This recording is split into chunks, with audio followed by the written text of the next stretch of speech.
Ouais, on n'arrête pas. Donc, pourquoi dans la Parashat Emor, on parle de ces trois choses de base qui sont l'éducation des enfants? La première, l'interdit de manger des insectes. Il y a quand même des choses un peu plus intéressantes à parler aux enfants. Shabbat, kashrut, je sais pas. Manger du sang ou dans une viande ou même tout seul, de boire du sang, c'est interdit. Et la troisième chose, la pureté et l'impureté du Kohen. Pourquoi ces trois choses? En fait, il faut savoir que ces trois choses sont une base dans le judaïsme. Pourquoi? Parce qu'on va commencer avec les insectes. Les insectes, c'est la chose qui est la plus à l'extrême.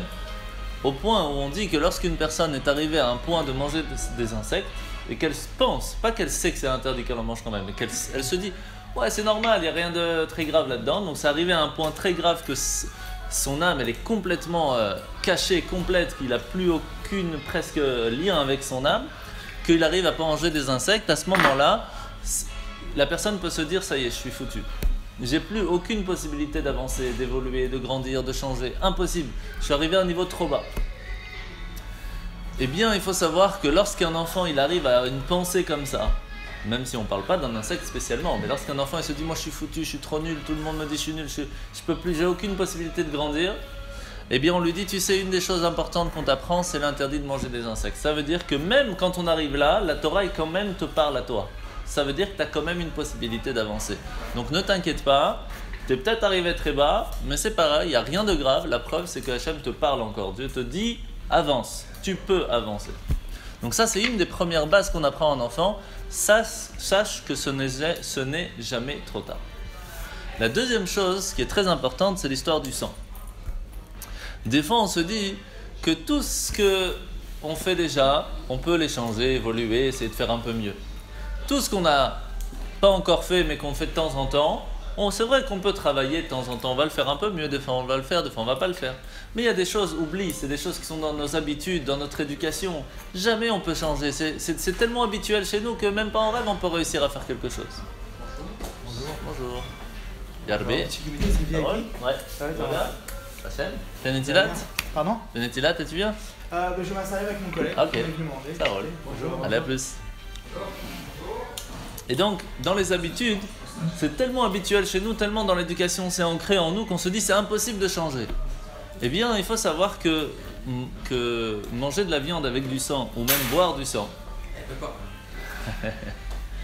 boire du sang, ou manger de la viande avec du sang, c'était quelque chose de tout à fait habituel chez les gens avant le don de la Torah.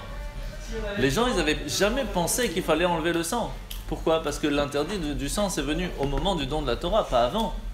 Au point même que lorsqu'on a reçu la Torah, vous imaginez que quelques jours avant le don de la Torah, tous les Juifs, ils ont commencé à préparer les tchoulent, les daf et tout, pour la fête de Shavuot. Arrive le jour de Shavuot, tout le monde est content, juste après le don de la Torah, on va se faire un repas de fête, 3 millions de personnes qui vont manger ensemble, vous imaginez le plan, ça va être sympathique. C'est pour ça qu'ils vont manger du fromage. Ben oui, qu'est-ce qui va se passer? Hachem il leur dit, vous ne pouvez pas manger de sang. Donc toutes les viandes sans shrita avec du sang, tout à la poubelle, 3 millions de bêtes, au revoir. Vous imaginez le bal tashrit? Les gens ils auraient pu dire bon on commence à partir de demain, hein, t'as vu ça fait mal au cœur de jeter. Non, ils ont tout jeté. Pourquoi? Parce que c'est devenu une loi fixe. Eh bien à ce moment-là, on apprend à un enfant que c'est vrai qu'il y a des fois des choses qui sont dans l'éducation. C'est vrai qu'il y a des choses qu'on t'a montré, que t'as pas réussi à changer, mais ne t'inquiète pas, si vraiment tu veux du jour au lendemain tu dis stop, je change, tu peux. Ne crois pas que ces choses que tu dis, c'est une excuse de dire c'est dans mon éducation, ça a toujours été comme ça, il ne faut pas changer. Non, tu peux. Si tu veux, tu peux. La troisième chose, c'est celle de la pureté, de l'impureté du Kohen. C'est quelque chose qui n'est pas compréhensible. C'est des choses qui sont, même à un adulte, on essaie de comprendre ce que c'est la pureté. L'impureté, on a expliqué ça il y a 2 semaines, je ne sais pas si tu te rappelles, c'est pas du tout évident à comprendre. Pourtant, on doit apprendre ça à un enfant. Qu'est-ce que ça veut dire? En fait, il faut savoir que quand on apprend à un enfant, que ce soit le Chumash, la Mishnah, les lois, même comment on fait Shabbat, comment on fait le Kiddush, tout ça, on se dit toujours, et même dans les maths, dans tout en règle générale, on se dit toujours, je vais lui apprendre quelque chose que je pourrais lui expliquer, pour qu'il puisse comprendre. L'important, c'est que l'enfant comprenne. S'il ne comprend pas, ça ne sert à rien de lui apprendre. Le but, c'est qu'il comprenne, c'est qu'il puisse avancer avec ce qu'il va comprendre. Mais si je vais commencer à lui parler des choses qui sont trop hautes pour lui, il ne faut pas en parler, c'est dommage, il ne va rien gagner de ça. Eh bien, la Torah nous dit c'est faux. C'est faux parce que peut-être que son corps, son cerveau ne va pas comprendre, mais son âme, elle, oui, va comprendre. Peut-être qu'aujourd'hui, ça ne va pas lui toucher, ça ne va peut-être pas lui changer quelque chose aujourd'hui. Mais quand ça va se réveiller, quand il va avoir un contact avec son âme, quand son âme va s'émerveiller, va s'illuminer, ça va donner aussi un confort beaucoup plus grand au corps et le corps aussi va l'accepter. Peut-être aujourd'hui il ne va pas comprendre, mais quand ça va s'agrandir, il va comprendre. Comme par exemple, il y a de plus en plus ces parents qui disent « Moi je vais apprendre à mon fils que la lecture simple de la Torah. » L'histoire simple, mignon, parce que ça ils peuvent comprendre. Mais commencer à leur dire les midrashim, que la mer s'est ouverte en 12, qu'est-ce qu'on va rentrer dans le détail? Il va pas comprendre de toute façon. Déjà qu'il s'est ouverte en 2, c'est déjà pas mal. Lui dire qu'il y a des anges partout qui nous regardent, qui nous protègent, que ça change. Lui expliquer pourquoi les anges ils montent, ils descendent. C'est pas des choses qui vont lui parler, c'est pas des choses qu'il va comprendre, ça va rien lui servir dans sa vie. C'est faux. Ce sont ces choses-là qui un jour dans leur vie, ça va s'illuminer de son âme et ça va lui donner tout l'élan qu'il faut dans sa vie. Et c'est une des 3 choses de base qu'on a dans l'éducation, mais pas seulement d'un enfant, mais aussi de soi-même. Lorsqu'on se regarde, est-ce qu'on se dit peut-être où on en est, est-ce qu'on peut évoluer, est-ce qu'on peut avancer, etc. La première chose qu'on doit se dire, c'est que c'est jamais trop tard, on a toujours la possibilité d'avancer, même si on arrivait au niveau de manger des insectes, ça veut dire même le plus bas possible. Même si maintenant on a des choses qui sont tellement habituelles qu'on a l'habitude, on va se dire jamais je pourrais changer. Moi j'ai toujours eu l'habitude de manger kasher, pas kasher, ou d'aller le samedi soir en boîte, etc. On peut jamais changer, c'est pas vrai. On peut, si on veut, on peut. Et troisième chose, ne pas croire que quand on va étudier qu'il y a des trucs qu'on n'a pas compris, alors on se dit ouais c'est pas possible. Non, c'est pas vrai. Aujourd'hui peut-être tu comprends pas, mais si tu réfléchis un petit peu, peut-être dans quelques années, oui tu vas comprendre. C'est pas parce qu'aujourd'hui tu es un enfant, peut-être pas dans le passeport, mais en fin de compte dans l'esprit, oui, parce qu'on n'est pas encore assez prêt à comprendre. C'est comme on avait expliqué dans ce que c'est la pureté et l'impureté. C'est des choses qui ne se voient pas. Ça ne veut pas dire que ça n'existe pas. La même chose dans l'ultrason. C'est des choses que nous, on n'entend pas. Mais ça ne veut pas dire que ça n'existe pas. La preuve, c'est qu'il y a d'autres créatures animales qui, oui, l'entendent. On dit que les bébés, les enfants voient des choses que nous, on ne voit pas. Donc on voit bien qu'il y a des choses qui existent. Moi, je prends un Coca 0 à 0,5. Donc on voit qu'il y a des choses qui existent, mais que nous on ne comprend pas aujourd'hui. Alors, ce qui se passe, c'est que de temps en temps, on peut se dire « je suis incapable de faire ça ». Incapable. Je n'ai pas les forces aujourd'hui de pouvoir y arriver. Est-ce que c'est vrai? Peut-être. Peut-être. Mais en fin de compte, on a la possibilité de commencer. Ça, on a. Et ça, c'est une force très importante à savoir. Premièrement, Hachem ne nous envoie pas une épreuve si on ne peut pas la réussir. Et même s'il y a des fois des épreuves qui nous envoient qu'on ne peut pas réussir, c'est vrai. Mais ces épreuves-là, c'est vrai qu'on ne peut pas réussir tout d'un coup. Mais on peut réussir à passer la première étape, ça on peut. Et c'est ce qu'il nous demande. Alors il faut savoir qu'en règle générale, il ne nous demande pas des épreuves comme ça. Il nous en demande 1 ou 2 dans toute notre vie. Mais c'est un travail de toute la vie en fait. Il nous dit sache que de temps en temps je vais t'envoyer des épreuves que tu peux, des fois tu vas tomber, tu vas te relever, etc.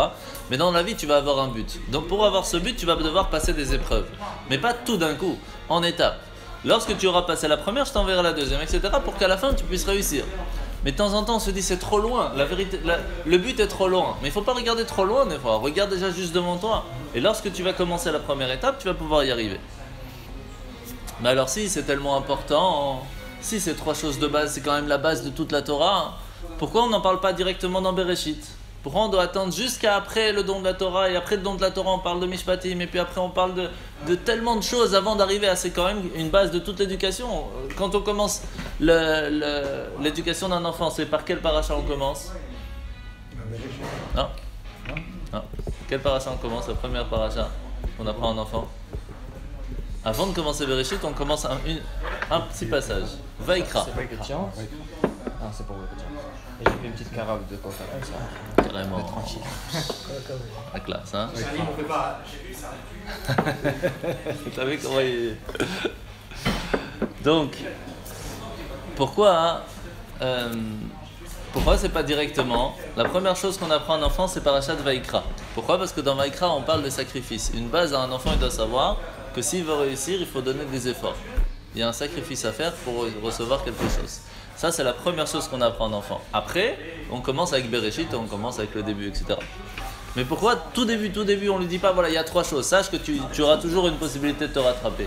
Parce qu'il n'a même pas commencé. Qu'est-ce que tu lui dis d'abord que tu vas tomber? Attends qu'il tombe, après tu vas lui expliquer. D'abord qu'il commence, qu'il sache que pour l'instant le but c'est d'avancer. Donc c'est normal qu'on ne commence pas avec ça. Mais en fait, quand on regarde un petit peu, au tout début de la paracha, en fait, juste après Bereshit, on parle de Abraham. Abraham, c'est vraiment au tout début, c'est le début du judaïsme en soi. Abraham, lorsqu'Hachem il vient, le félicite de transmettre à ses enfants la foi en Hachem, parce qu'en fin de compte, il n'y a que Abraham qui a transmis ça à tout le monde, que Dieu existe, etc. Mais il a transmis ça à ses enfants. Il lui a dit Ki yedativ leman asher yetzave et banav et beto acharav. Bravo que tu transmets à tes enfants que eux vont transmettre à leur famille et à leur maison plus tard. Donc la base de l'éducation en fait a déjà commencé, déjà bien avant. Pourquoi on en parle alors spécialement maintenant? Pourquoi la paracha de Hémor nous parle de l'éducation des enfants dans ce mois-ci? Parce qu'on est dans le mois de Iyar. Le mois de Iyar, c'est le seul mois où on doit faire un travail sur soi-même. Le travail sur soi-même du mois de Iyar, c'est le Inyan de Sfirat HaOmer, le compte du Homer. On doit évoluer pour pouvoir être prêt à recevoir la Torah. Qu'est-ce que ça veut dire le mot Sfirat HaOmer? Alors, en fait, dans la paracha, on voit que c'est écrit Le'azir et Gdolim Alaktanim. C'est le grand qui doit faire attention sur le petit. C'est-à-dire que le grand Kohen doit apprendre au petit Kohen. Le père doit faire attention à son fils, etc. Pourquoi le mot Le'azir? Pourquoi pas l'ilmod? Le'azir, ça veut dire faire attention. Pourquoi pas apprendre, transmettre? Pourquoi le mot Le'azir? Le mot Le'azir, ça vient du mot Zohar. Le'azir, ça vient du mot illuminer, éclairer. Le mot Zohar, le Zohar nous a éclairé la Torah. La même chose, la Sfirat HaOmer. Le mot Sphira, ça vient de saphir, le diamant, comme le Zohar qui vient éclairer. Le diamant qui vient éclairer. Le mot Omer, le Omer vient pour nous éclairer la voie, comment évoluer, comment avancer. Et donc, qu'est-ce qui vient nous aider? Qu'est-ce qui vient nous éclairer le chemin? C'est l'éducation. On sait très bien qu'on ne peut pas prendre un enfant et le jeter comme ça dans le monde de la Torah. On doit lui montrer le chemin, on doit lui éclairer le chemin. Et chaque fois qu'on fait une bonne action, ça met des petits points par ici, par là, pour pouvoir arriver en fin de compte au but.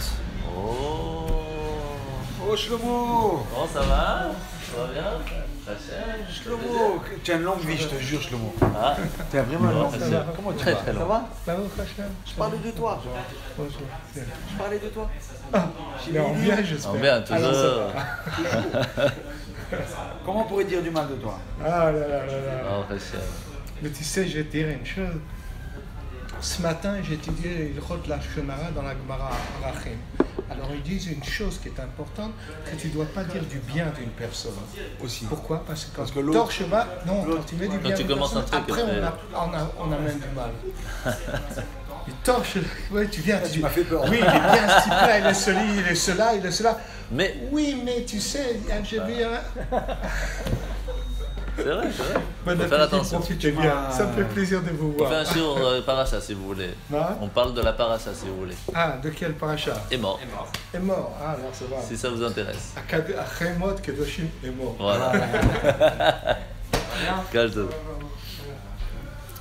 Donc, maintenant, de quel sujet on parle ici dans l'éducation? Surtout quand même du Kohen. C'est quand même la base de la paracha où on parle que le grand doit dire à son fils: fais attention, fais gaffe, tu sais que tu es Kohen, tu dois faire attention avec qui tu vas te marier, tu dois faire attention où tu vas, tu peux pas aller au cimetière, tu dois faire attention d'aller au mikvé.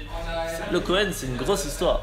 Pourquoi le Kohen spécialement? Parce que le Kohen est plus proche de Hachem que le peuple juif en règle générale. Il est plus proche, donc il doit faire plus attention. Maintenant, qu'est-ce que ça veut dire faire attention? Il y a plusieurs niveaux. On raconte une fois qu'en Israël, il y avait un jeune Kohen, Bacho, comme ça, pas spécialement un Kohen, un jeune, il avait quoi, je sais pas, 15 ans, 16 ans. Il rentre dans un musée et il voit qu'il y a une partie qui a été rajoutée, l'histoire de l'Égypte. Il dit: c'est intéressant, on va aller voir et tout. Et il se trouve juste devant une momie. Et là, il a un problème. Parce que là où il y a un mort, qu'est-ce qui se passe? Il y a un problème d'impureté. Et un Kohen ne peut pas être dans une pièce où il y a, comme dans un cimetière, où il y a quelqu'un qui n'est pas vivant. Et donc il court et il sort dans le jardin. Sauf que le jardin est en plein milieu du musée, enfermé. Ce qui fait qu'il ne peut plus sortir. Il est piégé. La seule sortie, il ne peut pas. Et il reste et il attend. Et les gens lui disent: mais il faut sortir, monsieur. Je ne peux pas, monsieur. Il faut une grue. Il dit, je peux pas, écoutez, monsieur, je peux rien faire. Et il lui explique et tout, il veut rien faire. À la fin, c'est l'heure, monsieur, il faut partir, écoutez, fais ce que tu veux, mais pars. À la fin, il en a eu marre. Et lui ont dit, écoutez, on va vous attraper, on va vous sortir. Il dit, c'est très bien, si c'est comme ça, c'est-à-dire que c'est contre ma volonté, donc là, il n'y a pas de problème. Prenez-moi et sortez-moi. Pour vous montrer comment, déjà, à 15-16 ans, un enfant, il peut comprendre, ressentir le bienfait de ce que ça veut dire de rester pur et comment c'est important de faire attention à ces détails. Alors même qu'aujourd'hui, on n'a pas vraiment toutes ces lois, et en plus, il y a une momie égyptienne, donc c'est même pas un juif, donc les lois ne sont pas les mêmes. Donc, mais quand même, il a ça ancré en lui. Comment il a ancré ça en lui? Il peut aller dans un cimetière à gauche. Un Cohen, c'est moins problématique. C'est moins problématique. Il peut aller dans un cimetière. Non, un Cohen peut marier dans un... peut marcher. C'est moins problématique. C'est aussi problématique, mais c'est moins problématique. Parce que les pas. Oui, c'est ça, c'est le niveau d'impureté est moins haut. Chez le juif, c'est plus haut l'impureté. Pourquoi on a expliqué ça il y a 2-3 semaines, ça on ne va pas rentrer dans le détail. Alors, maintenant, il faut savoir que une fois, je ne sais pas si vous avez entendu parler du rabbi, le Nodé Beyouda. Il a écrit un livre super intéressant sur la Gemara. Enfin, une fois, il raconte qu'il y avait quelqu'un de très très riche qui était dans la communauté, mais qui était Cohen. Et il a voulu se marier avec une femme divorcée. Alors ils viennent le voir, il dit voilà, monsieur le rabbin, on veut se marier, on est prêt, tout ce que tu veux, il faut nous marier. Alors il dit pas de problème, donnez-moi les papiers. Pardon, la ketouba des parents, etc., etc. Il se rend compte qu'il est Cohen. Ils viennent, madame, vous êtes divorcée, mariée, veuve, etc., divorcée. Ah, je peux pas. Écoutez, combien tu veux? Rien, je peux pas. Je fais ce que tu veux, je peux pas. Attention, ça c'est la 4 fromage.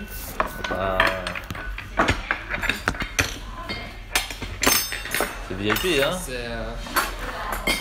C'est une pizza sans fromage pour ceux qui n'aiment pas le fromage. Je sais pas s'il y a des gens. C'est jamais. Est-ce qu'il sait que je suis arrivé? C'est la chocolaterie, hein? Alors, et donc, le Nodé Beyouda, il lui dit écoutez, monsieur, madame, vous êtes bien gentils, tout ce que vous voulez, mais je peux pas aller contre la Torah. Vous pouvez faire ce que vous voulez, trouver qui vous voulez, mais aucun rabbin ne vous mariera. Et alors, qu'est-ce qu'il fait? Ils essayent de chercher d'autres rabbins. Mais le problème, c'est que lorsque les autres rabbins entendent que le Nodé Beyouda, il a dit on peut rien faire, personne ne va se mettre à l'encontre de la parole du Nodé Beyouda. C'était le chef de la génération. Donc, il est embêté. Il est tellement embêté qu'à la fin, il en a eu marre. Comme il avait beaucoup de relations, il va voir la reine, Marie-Thérèse. Il lui dit écoutez, je voudrais que vous obligiez le rabbin à me marier. Il veut pas changer son histoire de pensée, là, de judaïsme et tout, de vieillot. Il faut me marier. Là, Marie-Thérèse, qu'est-ce qu'elle fait? Elle envoie un avis d'obligation au Nodé Beyouda de les marier. Il prépare le mariage, les gardes sont là devant la porte, ils prennent le Nodé Beyouda, ils l'amènent au mariage, il dit bon, il n'y a pas de problème, on va gérer l'histoire. Vous inquiétez pas, on va faire le mariage en grande pompe.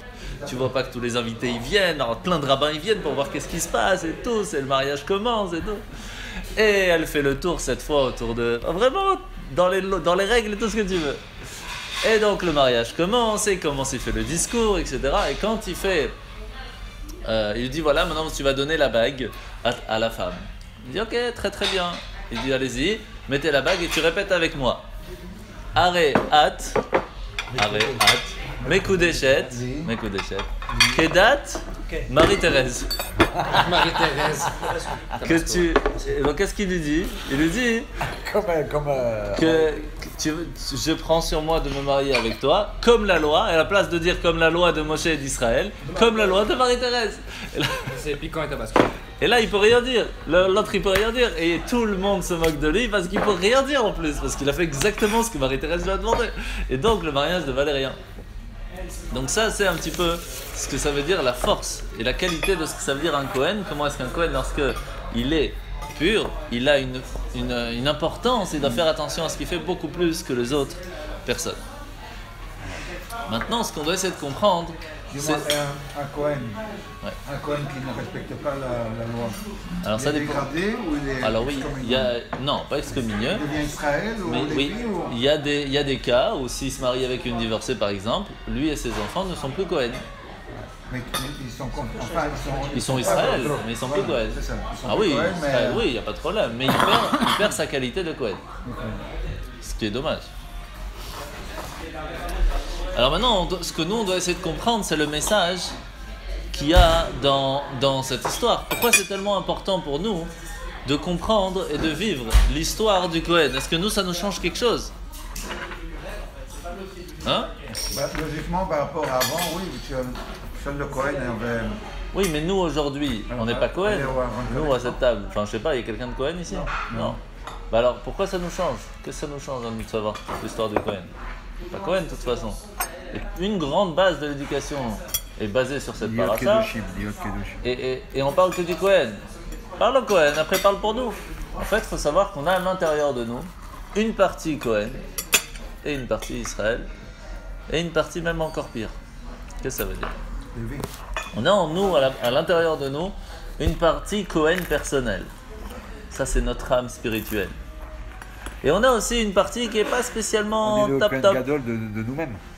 On peut être Cohen Gadol, mais ça c'est un autre niveau. Mais déjà Cohen. Ouais. On a une partie en nous Cohen. C'est-à-dire qu'on a une partie en nous qui nous pousse à la pureté, qui nous dit on est pur. Sache qu'on est pur. C'est cette âme. Cette âme ne peut pas être impure. Elle est pure. On a aussi à l'intérieur de nous une partie qui est Israël. Ça veut dire qui est pure, mais qui est aussi un petit peu pas top top. C'est-à-dire qu'elle ne peut pas aller à un niveau non plus. Ça c'est quoi? C'est notre âme animale. C'est manger, boire, tout ça c'est bien.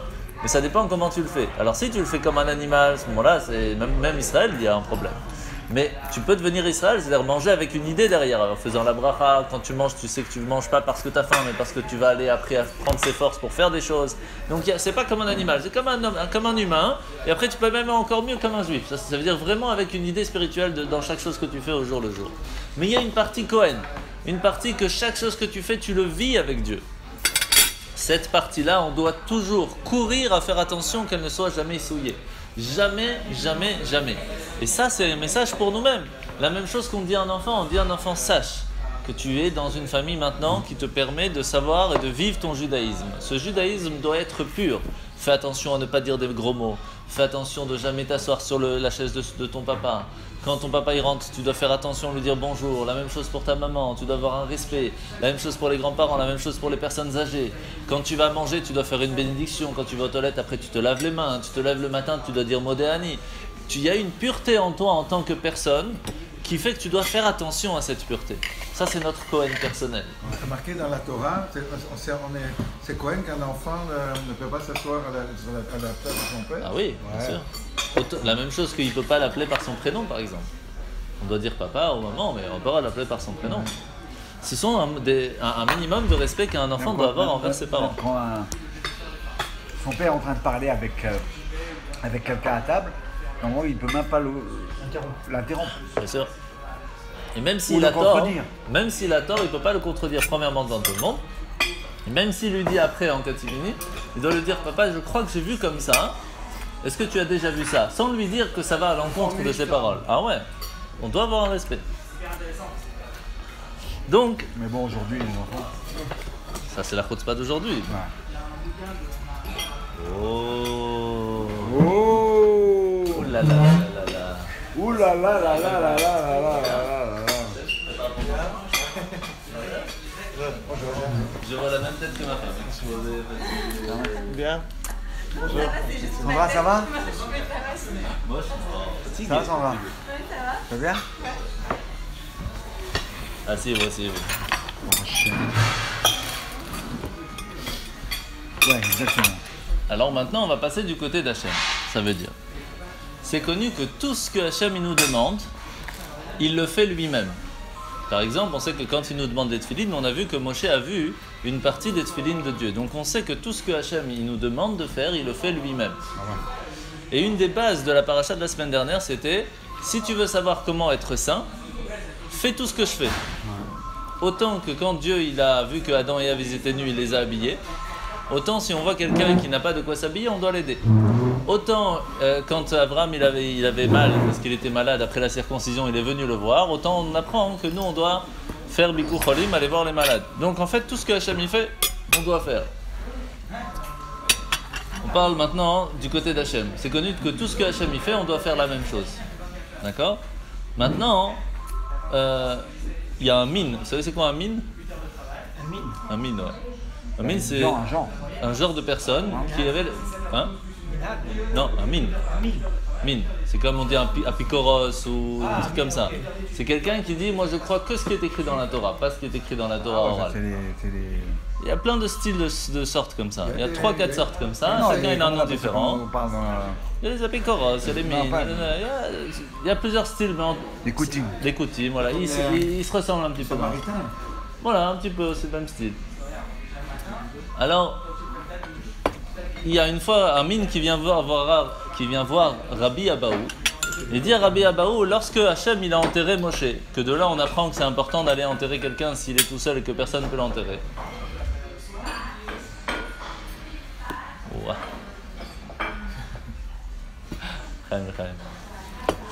Donc,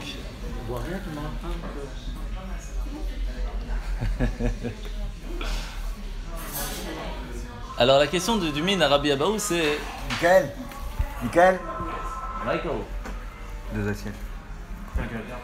Hein? Il gère. Il ne mange pas pour l'instant. Après, oulala, c'est pas un Pour l'instant, il part. Je me suis fait une pita à ton maillot ce matin. Alors, c'est connu que tout ce qu'Hachem nous demande, il le fait lui-même. Alors le mine, il pose la question à Rabbi Abaou, mais Rabbi Abaou, je ne comprends pas. Lorsque Hachem, il est parti enterrer Moshe, Hachem, c'est quand même un Kohen. Et on sait très bien qu'un Kohen n'a pas le droit d'aller enterrer quelqu'un d'autre que sa famille. Et pourquoi? Parce que sinon, il va être impur. Alors, première question qui lui dit, comment est-ce que Hachem est parti enterrer Moshe? Parce qu'à ce moment-là, on peut dire une sorte de réponse. Et deuxièmement, comment il s'est redevenu pur s'il était impur à ce moment-là? Alors, comment il est redevenu pur? La réponse de Rabbi Abaou a été simple. Il a dit, premièrement, un Kohen peut se rendre impur pour son fils. Et Moshe, c'était comme son fils à Dieu. Donc il n'y a pas de problème de ce côté-là. Mais comment il a réussi à redevenir pur? Parce qu'il s'est plongé dans un mikvé de feu. Ça, c'est la réponse qu'il lui a donnée. Maintenant, on va essayer de comprendre quelle est la véritable réponse derrière. D'accord? Parce que même la réponse qu'il a donnée, pour le mine, ça lui allait. Mais quand on réfléchit un petit peu plus, on voit que c'est pas possible. Parce que premièrement, est-ce que c'est possible de dire que Hachem c'est un Kohen simple? Impossible. Hachem c'est un Kohen Gadol. Si déjà tu dis que ça ressemble à un Kohen, c'est un Kohen Gadol, d'accord? Le Kohen Gadol ne peut pas aller ni pour ses parents ni pour son fils en enterrement, rien. Rien, il ne peut pas aller à un cimetière.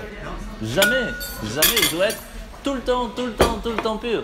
Parce qu'on ne sait jamais à quel moment il doit rentrer dans le Saint des Saints pour pouvoir prier, pour demander un pardon, pour poser une question à Dieu. Il doit être 100% total. Donc, comment c'est possible de dire que Hachem a pu enterrer Moshe? Et puis en plus, si tu dis qu'il y a une sorte d'impureté qui est venue sur lui, alors qu'est-ce que ça veut dire? Hachem il devient impur. Et après il va dans un mikvé de feu. C'est quoi le plan? Qu'est-ce que ça veut dire? Ça veut rien dire cette histoire. Alors en fait, premièrement, on voit que la différence, elle est que lorsque nous on fait une mitzvah ici, c'est pour faire quoi? Pour amener une lumière d'en haut dans ce monde. Lorsqu'on dit que nous on fait tout ce que Hachem y fait, c'est-à-dire que autant que Hachem il envoie une lumière dans ce monde, nous on doit réussir à amener cette lumière dans ce monde. Sauf que la façon comment nous on amène cette lumière dans ce monde, c'est de façon humaine, avec des actions humaines. Quand Dieu il envoie cette lumière dans le monde, il n'a pas besoin de faire une action humaine. Il fait des actions spirituelles. Donc on ne peut pas comparer. C'est sûr que lui il fait la même chose que nous dans le but, mais pas dans l'action. Vous comprenez la différence? Par exemple, même lorsque quelqu'un, ça c'est le classique que je vous dis, lorsque quelqu'un il dit, voilà, en haut ils apprennent la Torah, mais comment ils apprennent la Torah là-haut? Alors on explique, c'est quoi? Par exemple, une des Gemara des Talmuds les plus classiques qu'on apprend, c'est deux personnes qui sont dehors, les deux trouvent un talit par terre, les deux le ramassent, un il dit ça tout est à moi, l'autre il dit tout est à moi, les deux vont jurer qu'au moins la moitié est à lui parce qu'ils ont trouvé ensemble, et on fait moitié-moitié. Comment ça marche là-haut dans les études de la Torah? Tu crois qu'il parle d'un talit? Pas du tout. Il parle de deux neshamot, deux âmes. Une qui dit c'est moi qui a fait cette mitzvah, l'autre il dit non c'est moi qui a fait cette mitzvah. Les deux vont jurer qu'ils ont au moins une partie de la mitzvah et chacun va recevoir la récompense, moitié-moitié. Donc nous, quand on apprend une chose de façon matérielle ici, on le voit d'une façon tout à fait spirituelle là-haut. Lorsqu'on parle d'un enterrement et que Hachem, la pureté, l'impureté, etc., par rapport à nous, le Kohen ne peut pas aller à un enterrement parce que le Kohen a un corps et donc ce corps peut avoir une impureté. Le Kohen Gadol en soi ne peut pas être impur. parce qu'il est en contact permanent avec Hachem, avec Dieu. Mais comme il a un corps physique, alors Hachem lui dit, tu ne peux pas aller mettre dans cette pureté que je te donne, dans ce contact qu'on a ensemble, une impureté physique. Donc je t'interdis d'aller au cimetière, pour quelle que soit la raison. Mais par contre, lorsque le Kohen Gadol spirituel se trouve là-haut, il n'a pas de corps. Donc, aucune impureté peut toucher, parce que l'impureté, elle touche qui? L'âme ou le corps? Le corps. Mais comme Hachem, il n'a pas de corps, entre guillemets, donc Hachem, il peut faire tous les enterrements que tu veux, jamais l'impureté peut le toucher. Et d'où on sait ça? On sait ça du Modéani, parce que le Modéani, le matin, qu'est-ce qu'on fait? On ne s'est pas lavé les mains encore, et on parle à Dieu. Comment tu peux parler à Dieu, alors que tu t'es pas lavé les mains, tu as encore une impureté sur toi? Étant donné que Dieu est au-delà de l'impureté. C'est pour cela qu'on peut lui parler sans aucun problème. Parce que l'impureté ne peut pas toucher Dieu. Et c'est pour cela qu'il a pu tout simplement aller enterrer Moshe, parce que l'impureté ne peut pas le toucher. Mais alors pourquoi il a parlé d'un mikvé de feu alors? Parce que lorsque quelqu'un veut apprendre une histoire de la Torah, parce qu'il n'y a rien dans la Torah qui a été marqué pour rien. Donc si on parle de cette histoire, c'est pour nous apprendre quelque chose. Lorsque quelqu'un qui a réussi à arriver à un niveau, même le plus haut ou le plus bas possible, il a une possibilité de se purifier. Il y a deux sortes de purification. Un, c'était le mikvé qu'on avait appris il y a 2 semaines, que l'eau, il y a 40 CA, etc. Le deuxième, c'est le mikvé de feu. Mikvé de feu, c'est la Torah. Lorsqu'on s'en plonge dans l'étude de la Torah, on réussit à se purifier. Maintenant, bien sûr, il faut se plonger. Il y a une grande différence entre étudier et se plonger. Se plonger, c'est comme quand quelqu'un il se plonge dans son business. C'est-à-dire que pour lui, à ce moment-là, il n'y a rien d'autre qui existe. On est en plein dedans. Tout ce qu'il y a autour, ça n'existe pas.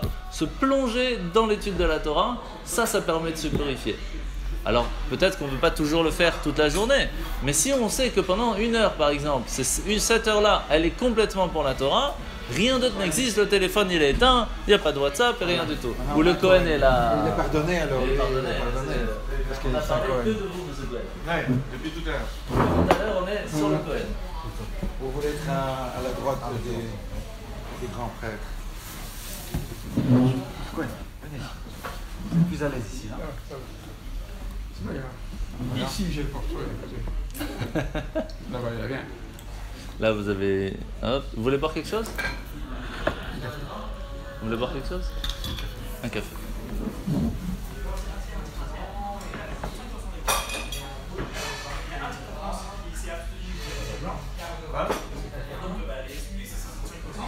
Mais c'est Cohen, on peut rien dire.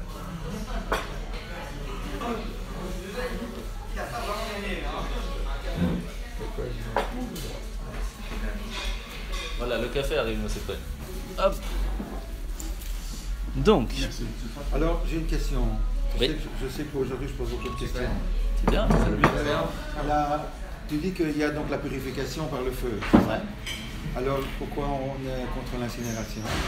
Ah, on parle de l'âme, hein. On parle pas du corps. Eh ben, donc, si on incinère, l'âme disparaît aussi. Oh, pas du tout. L'âme est déjà partie à ce moment-là. Oui, de toute Il n'y a façon. plus que le corps. Le problème de l'incinération, Ça dans le. purifie rien.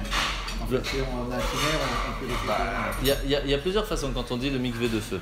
Par exemple, lorsqu'on dit que dans l'enfer, dans le Gehinnom, il y a un Gehinnom de glace et un Gehinnom de feu. D'accord? C'est quoi les différences? À quoi ils servent? En fait, chaque fois qu'on fait quelque chose et qu'on en a un plaisir de feu, le plaisir humain, chaleur humaine, etc., on va devoir aller dans l'enfer qui va nous refroidir. Chaque fois qu'on va faire honte à quelqu'un, qu'on va le glacer, etc., on doit aller dans l'inverse pour rattraper tu comprends le truc? Maintenant, c'est pas un endroit où on va rester. C'est un endroit qui est là pour rattraper ce qu'on a fait, puis après on peut aller au paradis. Mais ça, c'est que l'âme, c'est pas le corps. L'âme, c'est quelque chose qui n'est pas compréhensible à nos yeux, parce que c'est quelque chose de spirituel. Mais lorsqu'elle est là-haut, il y a des petites taches un peu par-ci par-là. Donc on doit passer dans cet endroit, machine à laver, puis après on peut aller au paradis. Mais tant qu'elle est dans le corps, on a la possibilité de purifier son âme aussi. Quand on dit son âme, c'est pas l'âme qu'on doit purifier, c'est tout ce qu'il y a autour de l'âme, parce que l'âme elle est pure. Mais tout ce qui empêche l'âme de pouvoir avancer. Pour le faire, il y a un mikvé d'eau et un mikvé de feu. Mikvé d'eau, c'est le mikvé, donc vraiment aller dans le mikvé. Mikvé de feu, c'est plonger dans l'étude de la Torah. Ok? Donc le Kohen Gadol, le grand prêtre en soi, est d'un niveau de pureté qui est tellement haut qu'en soi, l'impureté ne pourrait pas le toucher. Mais comme il a un corps, alors il doit faire attention à son corps. Mais en soi, dans son âme, dans sa spiritualité, rien ne peut le toucher. Et c'est pour cela qu'on parle de ça surtout dans le moment du Homer.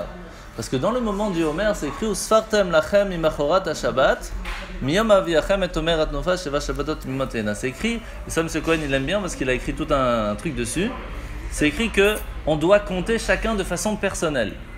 Donc ça veut dire que, imaginez-vous que vous comptez Pessah, premier jour, deuxième jour, troisième jour, etc. D'accord? Maintenant, vous passez de l'autre côté du monde. Vous avez 24 heures de différence, vous arrivez, eux, ils sont au 13, vous êtes au 14, ou inversement. Quand est-ce que c'est votre Shavuot? Ce ne sera pas le 6 Sivan, Shavuot. Pour vous, ce sera ou le 5 ou le 7. Et vous devrez faire Shavuot à votre 50e jour, pas à leur. C'est-à-dire que vous faites Shavuot personnel. Par exemple, au temps du temple, Shavuot ne tombait pas toujours le 6 Sivan, étant donné que ça dépend de la lune. Quand est-ce que c'est Rosh Chodesh? Ce qui veut dire que si, par exemple, ils ont compté 50 jours, mais que la lune est venue un peu trop tard, ça veut dire que Shavuot va tomber le 5 Sivan, pas le 6. Ou alors trop tôt, ça peut être le 7. Parce qu'on ne regarde pas, c'est pas le 6 Sivan qu'on a reçu la Torah, c'est le 50e jour après Pessah. Et ça doit être un travail personnel. Pourquoi c'est important que ce soit personnel? Parce que le but du Homer, c'est de se travailler en soi, de devenir quelqu'un de meilleur pour recevoir la Torah. Et si quelqu'un il dit non, moi c'est le 6, moi je reçois le 31 mai, on vient écouter les 10 commandements. Non, c'est pas le 31 mai qu'on écoute les 10 commandements. C'est le 50e jour après Pessah. Après que tu es prêt. Hein? Quoi qu'il arrive, tu es toujours le même jour. Aujourd'hui. Mais même aujourd'hui, si tu fais de l'autre côté du monde, toi tu vas faire le 32 mai. Mais pour eux, c'est pas encore le jour d'après. Pour eux, non, mais pour toi, oui. Ben, pour moi, oui. Mais oui, c'est-à-dire que pour toi. Oui, mais moi j'ai déjà compté les 49 jours. Pas de lait. Ah oui. Lui, il n'a pas encore compté les 49 jours. C'est ça. Ouais, mais ça dépend. Mais c'est-à-dire que tu dois écouter 2 fois les 10 commandements. Non, pas du tout. Bah si, Pourquoi? une, mais Je tort dois ça l'écouter fait. là où je suis. Oui, mais Écoutez, c'est tu n'auras fini. pas Minyan. Comment ils ont Tu seras le seul là-bas de l'autre côté du monde. Pourquoi? Comment ça, pourquoi? Ben, il y a bien 10 personnes qui vont, Non. sont là-bas. Qui vont faire le voyage avec toi. Pas le système. Ah, c'est-à-dire si moi je suis là et je veux aller là-bas, Oui. Imagine, nous on habite ici, d'accord? On est aujourd'hui et je veux aller là-bas, c'est ça? On est le 8 mai, Et je vais aller d'accord? là-bas. Tu fais le tour du monde, tu arrives là-bas, pour toi tu as encore le 8 mai, mais là c'est le 9 mai. Eux quand ils font Shavuot, toi c'est pas encore Shavuot. Le décalage horaire. Parce que eux ils ont compté les 50 jours, toi t'en es encore au 49. Tu dois faire comment? Tu fais pas comme eux. Tu dois faire Shavuot à ton jour, du 50e jour à toi. Alors je te parlais pour Shabbat aussi pareil. Alors. Shabbat c'est pas la même chose. Parce que Shabbat, Ah, pourquoi c'est pas la même chose? parce que Shabbat tombe le Shabbat. Si je suis là, je suis pas encore Shabbat. Shavuot ne tombe pas le 6 Sivan. Attends, Oui, si moi je suis là, il n'est pas encore Shabbat. oui. Je pars là, il est Shabbat. Ah là c'est Non. Shabbat. Ah bah mais c'est pareil alors. Non. Là, si je suis ici, c'est pas encore Shabbat, je vais là-bas, c'est Shabbat. C'est Shabbat? Non, c'est pas Shavuot. C'est ce que je te dis. Moi ça me paraît logique, mon frère. Après, tu veux le fromage? Ouais, donne toujours. C'est-à-dire que personnellement, tu dois avoir passé les 49 jours. Pour pouvoir recevoir la Pour pouvoir Torah, recevoir la tu dois avoir les 50 jours de passé. Normal. Mais oui, à cause de la lune, c'est très probable. C'est pour cela que jusqu'à aujourd'hui, on fait 2 jours de Shavuot pour ne pas avoir ce Les stress. chrétiens n'ont rien compris. Ça, de toute façon. Les chrétiens ont dit, pourtant du temps qu'il y avait 2 calendriers. Oui, mais c'est pas ça, parce qu'on est d'accord que Shabbat, tu dis, tu travailleras 6 jours et 7e jour, tu le reposes. Non. C'est la même chose, c'est-à-dire que quand tu pars d'ici, tu n'as pas encore fait tous les 6 jours, tu dois avoir passé les 6 jours Ouais. avant de pouvoir faire Shabbat. Alors? Donc ça veut dire Non, c'est quoi? pas vrai. Pourquoi? Parce que les 6 jours, là Est-ce où qu'il tu est marqué arrives, ils là sont où- déjà Ah, faits. Oui, mais d'accord, mais... Les Shechet Yamim Ta'aseh Melacha, c'est pas que pour toi.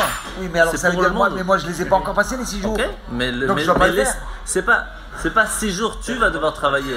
Quoi?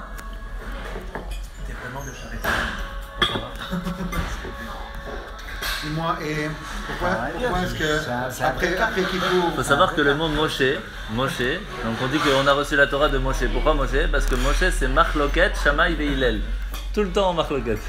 C'est de ça qu'on Moi je suis pas apprend. marloquette. Dis-moi, pourquoi- Non mais c'est comme ça qu'on apprend. pourquoi après Kippour, normalement, cas on s'est bien fait réel. non, on s'est fait pardonner de toutes les fautes. Alors pourquoi Shavuot et pas Kippour, par exemple Parce qu'il y a se faire pardonner puis après évoluer pour devenir meilleur. Tu as effacé mais après il faut y écrire. Tu peux dire moi j'ai tout enlevé mais je continue dans la bêtise, ça veut rien dire. Donc c'est d'abord effacer, puis après on évolue. Après on reçoit la Torah, de là on essaye de tenir jusqu'à Shavuot, on efface un petit peu, comme ça on essaye d'évoluer tout le temps. Non, je suis là le plus tôt possible. Donc, maintenant la grande question que les Beit Ossim y posent, et que M. Cohen a ramené dans ses écrits souvent, c'est l'histoire que quand on parle du Homer, c'est écrit Mimachorat à Shabbat. On doit commencer à compter le Homer à partir du lendemain de Shabbat. Pourquoi c'est pas écrit depuis le lendemain de Pessah? Ah oui, parce que les coutumes, ils font encore. Ouais. Parce que les coutumes, ceux qui lisent dans le texte, qui ne regardent pas les explications dans la Torah, ils disent à partir de après Shabbat Bereshit, c'est le premier Shabbat de l'année, c'est là qu'on commence les 50 jours et on reçoit la Torah. Chachamim, qu'est-ce que ça veut dire? C'est pas ça, c'est après Pessah. Mais alors pourquoi est-ce que la Torah elle s'embête à nous dire Mimachorat à Shabbat pour nous apprendre Pessah? Dis écrit après Pessah, qu'est-ce que tu nous embêtes maintenant d'écrire après Shabbat? Non? Non, parce que quand on a annoncé Pessah, on leur a dit ce sera un grand Shabbat pour vous. Oui d'accord, mais ça ils n'ont pas compris. Mais alors pourquoi est-ce que la Torah elle se prend la tête à nous dire après Shabbat? Écrit après le Pessah de Shabbat, pourquoi spécialement Shabbat? Qu'est-ce qu'il y a dans Shabbat de tellement important? On va comprendre ça que le conte du Homer est séparé en 3 étapes. Première étape, c'est celle de Nissan. C'est-à-dire que c'est à la sortie d'Égypte. D'accord? C'est-à-dire que là, on n'a pas fait spécialement un travail spécial pour mériter de sortir d'Égypte. C'est Dieu qui nous a sortis d'Égypte. Nous, on n'a rien fait de spécial. Après, pendant tout le mois de Iyar, là où on est maintenant, c'est le travail personnel. Chacun doit faire un travail personnel sur soi-même pour mériter de recevoir la Torah. Après, les 6 derniers jours, donc du 1er au 6 Sivan, c'est les 6 derniers où là on a les deux ensemble. C'est-à-dire que d'un côté on a mérité, on a travaillé pendant un mois pour réussir, puis Hachem il vient avec nous et à ce moment-là on reçoit la Torah. Donc c'est 3 étapes tout à fait différentes, d'accord? Il faut savoir que dans la deuxième étape, on a porté au temple le Homer. Le Homer, pourquoi on appelle ça le temps du Homer? Parce qu'on a amené le Homer. Le Homer c'est une mesure d'orge. On a amené en cadeau à Dieu une mesure d'orge. Pourquoi on n'amenait pas du blé, de la farine? On a amené de l'orge. Pourquoi de l'orge spécialement? Parce que l'orge c'est la céréale. C'est le céréale que les animaux ils mangent.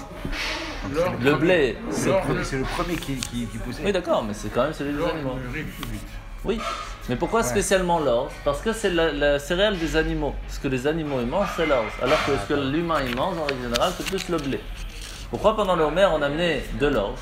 Pour nous rappeler que le travail à faire soi-même n'est pas un travail spirituel seulement, mais un travail animal qu'on a en nous en soi aussi. C'est-à-dire qu'on ne doit pas simplement se travailler à faire la prière, mais on doit travailler sur soi de manger convenablement, de faire les choses comme un animal mais comme un humain. On doit prendre notre partie animale qu'on a en nous et la travailler aussi. Et ça c'est pendant ce mois-ci. C'est pour ça que c'est important d'amener de l'orge. Maintenant, pourquoi c'est écrit alors Mimachorat à Shabbat? Parce que le travail du Homer c'est prévu comment? Usfartem lachem. On doit compter. Le mot compter, ça vient du mot saphir. Usfartem saphir.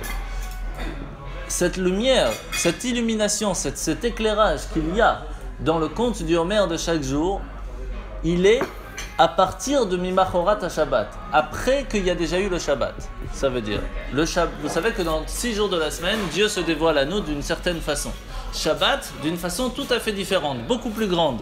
Notre âme se dévoile, le 4e niveau de l'âme se dévoile, on a une 2e âme, un niveau de Dieu beaucoup plus grand. Mais lorsqu'on arrive au temps du Homer, Hachem il nous dit Mimachorat à Shabbat, c'est déjà le lendemain de Shabbat. Ça veut dire que cette lumière qui vient quand on compte le Homer, elle est encore plus grande que celle de Shabbat. Pourquoi c'est important de nous dire ça? Parce que on sait très bien que le Shabbat permet de raffiner la spiritualité de la personne, mais pas la matérialité de la personne. Ciao Mystère, à bientôt, bonne santé. Charlie, Charlot. Regarde, tu perds ton. Donc, le Shabbat permet de raffiner la spiritualité, l'âme de la personne, mais pas le corps de la personne. La preuve, c'est qu'on mange, on profite, etc. Ça permet que quand on mange bien et qu'on kiffe à Shabbat, le corps ne descend pas de niveau, mais c'est pas pour ça qu'il va monter de niveau. Son âme va monter de niveau le Shabbat, mais pas le corps. À quel moment, vous savez à quel moment le corps reçoit une force pendant Shabbat? C'est si on reçoit Shabbat plus tôt. C'est-à-dire qu'imaginez maintenant ça commence à 8h30, on prie à 7h toute l'année.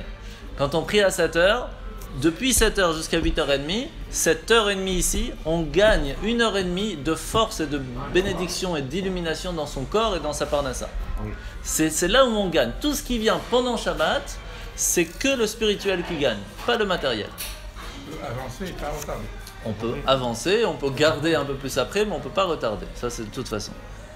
Et donc, c'est quel moment que la lumière est plus grande que Shabbat parce qu'elle permet de gagner et de raffiner le corps et l'âme animale? c'est pendant le Homer. Et c'est pour cela que ça a été obligé de marquer Mimachorat à Shabbat. Plus loin, le lendemain de Shabbat, parce que la lumière qui est là, elle est plus forte que Shabbat. Maintenant, ce qu'il faut faire attention, c'est que très souvent on dit oui, mais tu sais, c'est le Kiddush Hashem dans le Homer, on doit faire très attention à pas montrer que les Juifs ils font des bêtises, on doit toujours être l'exemple, etc. Mais ça, c'est que les religieux, comme ils ont la kippa sur la tête, ils ont la barbe, ils ont le chapeau, les tzitzit, eux ils doivent faire attention, mais nous on ne doit pas faire spécialement attention. C'est faux, c'est très très faux. Et c'est pour cela que l'année dernière, par exemple, j'avais dit ça à Rosh Hashanah et j'ai bien fait de l'avoir dit. Même si on me l'a un petit peu reproché, mais j'avais dit faites attention, si quelqu'un vient pendant la fête à Rosh Hashanah au Kippour et qu'il a pris votre place, laissez-lui la place. Laissez-lui la place. C'est pas grave, c'est pas la fin du monde. Prends une autre place, Makara, c'est pas la mer à boire. Pourquoi ? Parce qu'on se rend pas compte de ce que ça peut faire en disant à quelqu'un tu as pris ma place. Malheureusement, il y a un avocat qui s'appelait Jacques, un Parisien, qui était à Paris, qui s'est dit bon, tu sais quoi, cette année on va aller à Kippour, on va aller à la synagogue.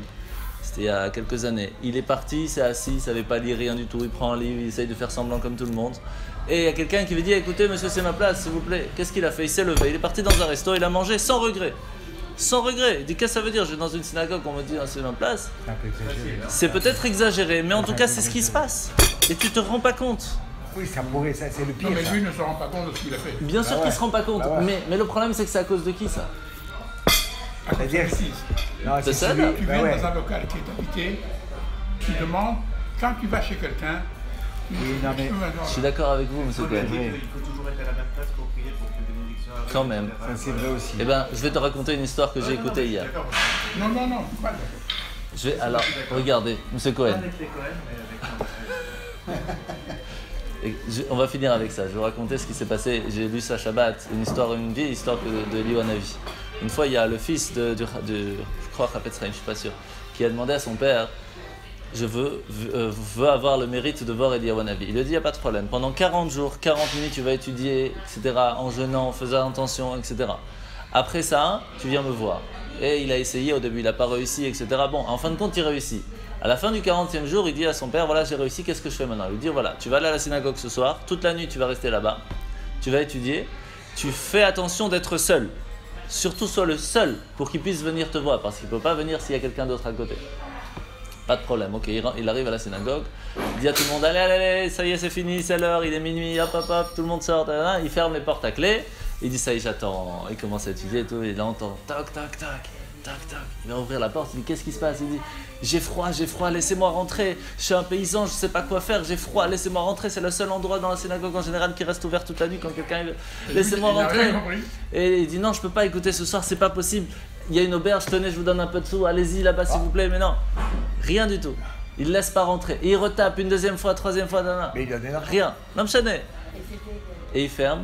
Et le lendemain, il dit à son père, papa, j'ai pas vu Eliyahu Hanavi. Il lui dit, raconte-moi ce qui s'est passé. Il est venu. Il lui dit, mais il est venu, Chacham. Il lui dit, mais tu m'as dit d'être seul. Il lui dit, oui, mais tu aurais pu jeûner pendant 1000 ans. S'il y a quelqu'un qui te dit, j'ai froid, laisse-moi rentrer, tu le laisses rentrer d'abord. Avant toute ta bénédiction, avant même recevoir Eliyahu Hanavi, avant tout quelqu'un il te demande quelque chose, il veut faire un effort, il veut d'abord pour lui. Qu'est-ce que ça veut dire ? Si tu n'as pas compris ça, tu ne peux pas mériter Eliyahu Hanavi. Le problème c'est quoi ? C'est une base. Et ce Kiddush Hashem, le problème c'est que ce Kiddush Hashem, il n'est pas seulement à la synagogue, il peut être même à l'hôtel. On va à l'hôtel, on prend une serviette, on prend un shampoing, on prend un truc comme ça. Qu'est-ce qu'ils vont dire les gens ? Ils savent qui est juif, qui n'est pas juif, vous croyez pas ? Et qu'est-ce qu'ils vont dire ? Ah, t'as vu les juifs ? Ils piquent la serviette. Il y en a même qui ont... Si c'est en Israël. Alors encore pire, encore pire. Mais tu peux dire l'inverse. Ils ont enlevé les robinets. Alors ils vont se dire, ah c'est bizarre, ils ont pas pris comme lui, il est... Tu vois le secret comment ils sont ? J'ai une autre explication, si tu permets. Oui. Chaim. Les jours de fête pour nous sont des Shabbats. Ben non, c'est Yom Tov. C'est quoi la différence entre Yom Tov et Shabbat, M. Cohen ? Et Yom Tov n'est pas dans la Torah. Le mot Yom Ah bon Tov n'est pas dans la Torah. C'est quoi, alors Où tu le trouves? Shalosh C'est Regalim Yom- Bashana. Shalosh Regalim. Mais c'est pas Yom Tov. Mais c'est quoi alors ? C'est pareil. Shalom Regalim. Eh ouais, c'est ça.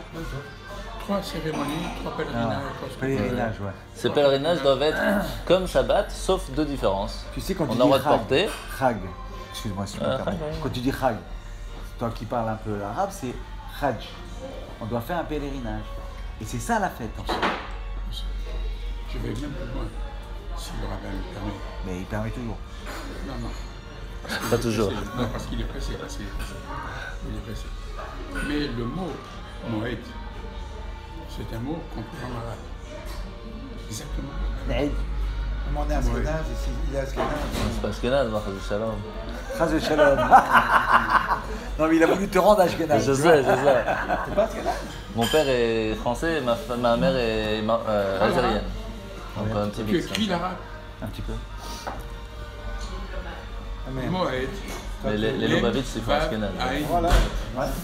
Tu prends ces 4 lettres en arabe, Mais j'aime bien le. ça te donne Moed. Et Moed en arabe, c'est un rendez-vous. Aujourd'hui. En arabe courant, c'est un rendez-vous. Donc le on est Moed, des juifs, on n'est pas c'est des un arabes. rendez-vous qu'on a avec la divinité. Est-ce qu'il existe des translations Mais non, mais. Bah oui. Qu'est-ce qu'on a à voir avec les Arabes? C'est ça les challenges régalés.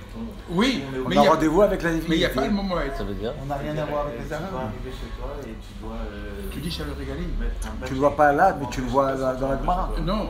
Tu vois dans le Gemara. la Torah, il n'y a pas. Oui, mais c'est dans la Gemara. Tu veux pas faire le kouti toi aussi. Il y a, Comme il y a les des koutis choses qui que disent ça a non, moi été je regarde permis qu'est-ce qu'il y a aujourd'hui, dans par la Torah. exemple, les lumières Tu es obligé s'allument d'aller tout voir seules. ce qui a été expliqué dans la Il y a Gemara ou dans beaucoup la de rabbins Mishnah qui ou disent autre tu chose. passes, de toute façon tu n'as pas Autre besoin de cette Et là, on lumière. te donc parle tu de passes. Hajj. C'est très grave ce que tu Mais dis. un bat, c'est un Parce problème, que c'est toi qui fais l'action. Non, c'est L'histoire de la lumière, tu fais pas d'action en soi. dans la Torah, Donc on dit. Et ça le passe. lendemain Mais de le ce bat, c'est Shabbat. problématique. Oui, Alors si tu as un en bat parlant chez du toi, premier jour de Pessah. tu achètes des petits aimants C'est-à-dire que et tu la les Torah mets sur le consacre truc un tous mot les vendredis avant consacré Shabbat et il faut juste pousser un C'est quoi peu le mot fort et que Shabbat ça pour s'ouvre. toi? Ou un peu de D'où vient le scotch. mot Shabbat? Tu peux pas faire comme les clés, hein. Qu'est-ce que veut dire le mot Shabbat? C'est comme ça. Voilà. Ou alors tu demandes d'avoir la clé. C'est le travail. Cesser. Oui, cesser. Ouais, mais c'est après. Non, mais la tu clé dois fait que les comprendre ce que ça veut membres- dire cesser. Qu'est-ce qu'on doit cesser? Tu peux pas Donc la mettre sur la Shvita, ceinture comme une clé. elle est aussi pour les fêtes. Non, parce que tu Donc fais c'est ça qui veut actionner. tu fais t'expliquer que actionner. c'est vrai que c'est un Mon Shabbat beau-frère, il rentre dans à le la sens maison, où il y a une prend cessation. la clé de sa ceinture et il ouvre la Mais porte. c'est pas un Mais Shabbat. il n'y a pas de qui- problème Tu ne me suis électronique. pas. Non, je te C'est suis. l'histoire Non, de je ça. ne me suis pas. Non, et si je le mets par exemple dans la poche et que je passe devant comme ça. C'est la même chose, dans la poche tu portes. Encore ce qu'il a dit. S'il est sur Il est Sur la mouxé. ceinture. et que je passe Si je suis sous un toit, Tu je le porte. portes, il est mouxé. Qu'est-ce qu'il y a? Quel est le problème? L'histoire du badge pour rentrer. C'est que moi, Donc, chez lui. Rentrer chez lui. Dis-moi, il est mouxé Change avec ça. d'appartement. Ah ouais. Où tu fais voter pour eux. Il n'y a pas de clé? Il y a une clé, mais il y a des aimants. Quoi. Quand tu tournes la clé, c'est juste. Mais en haut, il y a un bloc d'aimants, c'est quand tu passes le badge où ça allume. Tu attends quand ils viennent. Mais s'il y a une clé, pourquoi les membres devraient fonctionner? Je comprends pas. C'est comme ça. C'est les clés plus l'aimant. C'est un badge qui déclenche la Et tu dois avoir Oui, et mais la tu clé et l'aimant. Non. Dis-moi, et s'il n'y a pas de. Alors mets un on dit scotch, sur tu des mets un pattes scotch sur braille, l'aimant d'en haut et il y que a la pas le clé choix. fonctionne. T'as pas le En choix. bas, ça marche. Si. Tout le monde fait ça. Chez mes parents, ils mettent tous les vendredis, ils viennent, ils mettent un scotch. Non, de pas acheter dans un appartement comme ça. Tu as du scotch? Pas toujours le choix Ou de- des plaques d'aimant, des Ah, petites, des si. fines plaques d'aimant. Si tu veux déjà acheter un appartement là, tu peux l'acheter là. L'aimant va s'arrêter. Direct. Il faut un truc discret par rapport Donc, au. par exemple, Ouais, t'achètes bah, un appart. en général, Tu c'est dois avoir, le tu dois avoir. Le syndic décide de mettre un. Tu truc dois avoir, électrique, tu dois avoir tu tout. vas mettre un gel. Tu sais que Mais chez tes moi, parents, il faut faire de ça. Non, c'est pas possible. C'est quoi? Tes parents, ils ont le même problème à Lyon. tu sais que chez moi, on a mis une lumière. Ils ont le même problème à Il y a Lyon. une lumière. Oui, mais il a Quand dit on ça, passe, elle maintenant, s'allume. c'est pareil. Ça c'est moins problématique. Ah non, aux non, autres. non, mais dans mon immeuble, j'ai fait avec les copropriétaires, on a changé que le vendredi soir, il ne s'allume pas. Ah d'accord. Mais c'est parce que tu es propriétaire. Bah ouais, j'aurais dit, C'est attends, pas la même chose. hors de question, sinon je casse la lampe. Mais nous, c'est ce qu'on faisait. Tous les vendredis, on cassait. La semaine, ils changeaient, puis après, on recassait. Après, ils changeaient. Pendant les bars, on a dit, Non, mais ils l'ont fait Tu as direct. la religion est une Sans conception un compréhension, peu sans ardue, compréhension. c'est dur. Hein. Non, mais chez Non, nous, je dis ça pour rire, mais ils étaient Ses compréhensifs. parents sont tombés dans le même problème. Encore, mes parents, ils ont trouvé un truc, c'est qu'ils ont mis un. Quand on appuie sur l'interphone, ça allume toutes les lumières. Alors, ils ont mis sur leur interphone une minuterie, que ça reste ouvert tout Shabbat. Et donc, ça allume tout le temps. Et tout le monde comprend. Après, ils ont mis la minuterie que pendant les heures de sortie d'ouverture. Et maintenant, même ça, ils ont changé, que maintenant, c'est des trucs automatiques qui s'allument. Alors, au début, on cassait. Enfin, c'est une histoire. Tu as vu l'histoire de la Shrita maintenant, on peut plus? Ouais. Et alors? Il faut faire appel. La loi est passée. Ouais, elle est Est-ce qu'on passée, peut ouais. faire ça dans les caves? Dans les caves. Ça va bien, qui vient de l'étranger. Tout le monde à la yeshiva, on fait les shritot. Moi, je suis Tu choqué, c'est n'achèteras pas de plus de la problème. viande en Belgique, tu achèteras de la viande qui vient Ça veut dire d'ailleurs, juif ou cassez-vous. ils C'est exactement ça. Mais Ouais, les Arabes aussi, Moi j'ai acheté une hache. c'est pour les Non, mais ça leur change rien, les Arabes. Ouais, parce que tout ce qu'ils veulent, c'est que ça coupe. Alors que t'es étourdi, pas étourdi, ils coupent, qu'est-ce qu'ils s'en Non, foutent? non, les Arabes sont cons. Ils sont contre, mais en soi, ça leur change rien dans la loi. Parce que leur loi à eux, c'est de couper. Et ben alors, vous aussi. Mais non, nous, on n'a pas le droit, ça ne doit pas l'étourdir Pas alors. le droit de l'étourdir. Non, l'étourdi. Les pas. Arabes, ça les C'est ce dérange que pas. je dis. Eux, ça les dérange pas. Pourquoi ça les Ils dérange veulent qu'ils soient étourdis avant de. Oui, Eux, c'est ce La que. loi, ça serait ça. C'est ça que. moi je pense que chaque juif achète une hache. Une hache. Non, un couteau de shrita. Ou alors, on venait tous à la yesh et on fait la shrita à la Toi fin. tu dis toujours, il faut tirer une fois le couteau et il faut faire attention à couper en même temps la carotide. Ouais. Et alors, on dirait, Oui. et dans ce cas-là, tu prends la hache et d'un coup tu coupes tout ensemble. Tu peux pas te couper. Tu donnes d'abord tu donnes le L'œsophage coup. et la trachée doivent être juste coupés à moitié. Tu peux pas tout trancher. Pourquoi on a choisi de tuer les gens à la Vas-y, vas-y, moi j'ai là-dedans. Parce que c'est le Il y a système l'interro après. le moins douloureux.